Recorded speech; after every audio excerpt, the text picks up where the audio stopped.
नमस्कार मित्रांनो, मी VK digital Marathi कॉर्नरमध्ये आपल्या सर्वांचं स्वागत करतो. तर मित्रांनो, आज आपण पाहणार आहोत लाडकी बहीण योजनेविषयी माहिती. तर मित्रांनो, आता काही महिलांचे अर्ज हे तपासायला सुरुवात झालेली आहेत.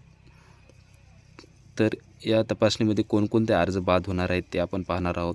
आणि जर तुम्हाला स्वतःहून तुम्ही या योजनेसाठी पात्र नसाल तर तुम्हाला तुमचा अर्ज बाद करायचा आहे, तर कशाप्रकारे करू शकता ते पण आपण आज पाहणार आहोत. तत्पूर्वी चॅनलवर नवीन असाल तर चॅनलला सबस्क्राईब करायला विसरू नका. असेच महत्त्वपूर्ण व्हिडिओ तुम्हाला भेटत राहणार आहेत. चला तर व्हिडिओ सुरू करूयात. तर मित्रांनो, कशी होते पडताळणी ते आपण पाहणार आहोत. 4 चाकी वाहन, आधार कार्ड, बँक पासबुक कार्ड, बँकेतील वेगवेगळी नावे आदीवरून अर्जाची पडताळणी होत आहे. विवाहानंतर परराज्यात गेलेल्या महिला तसेच शासकीय नोकरी असताना लाभ घेतला असल्यास अशा अर्जाची ही पडताळणी केली जात आहे. 2.5 लाखाच्या वर उत्पन्न असल्यास असा अर्ज बाद होत आहे.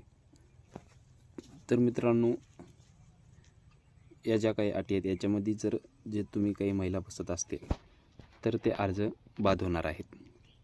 आणि तुम्हाला स्वतःहून जर तुमचा अर्ज बाद करायचा असेल, जर तुम्ही या अर्जासाठी पात्र नसाल तर तुम्हाला स्वतःहून सुद्धा हा अर्ज बाद करता येणार आहे. ते पण कशा प्रकारे करायचं आहे ते आपण पाहणार आहोत. तर मुख्यमंत्री लाडकी बहीण योजनेत लाभार्थ्यांच्या अर्जाची पडताळणी करण्यास शासनाने आदेश केले आहे. यापूर्वी निकष पूर्ण न केल्याने जिल्ह्यात 17,723 अर्ज बाद ठरविण्यात आले आहेत. तर या एका जिल्ह्यामध्ये 17,723 अर्ज हे बाद ठरवण्यात आले आहेत. तर 17 लाडक्या बहिणींनी या योजनेचा लाभ स्वतःहून नाकारत त्यासाठी अर्ज केला आहे. तर तुम्हाला स्वतःहून जर या योजनेचा लाभ नाकारायचा असेल तर तुम्ही स्वतःसुद्धा अर्ज करू शकता. ते पण कशा प्रकारे करायचं आहे आपण पाहणार आहोत. महिलांना आर्थिकदृष्ट्या सक्षम होता यावे व दैनंदिन व्यवहारात येणाऱ्या किरकोळ अडचणी दूर सारता याव्यात यासाठी मुख्यमंत्री लाडकी योजना सुरू केली आहे. या योजनेत महिलांनी भरभरून अर्ज केले, त्यांना लाभही देण्यात आला.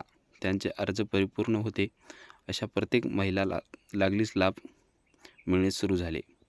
मात्र कागदपत्रातील त्रुटी अथवा अपुऱ्या कागदपत्रामुळे अर्ज बादही करण्यात आल्याने अनेक महिलांचा हिरमोड झाला आहे.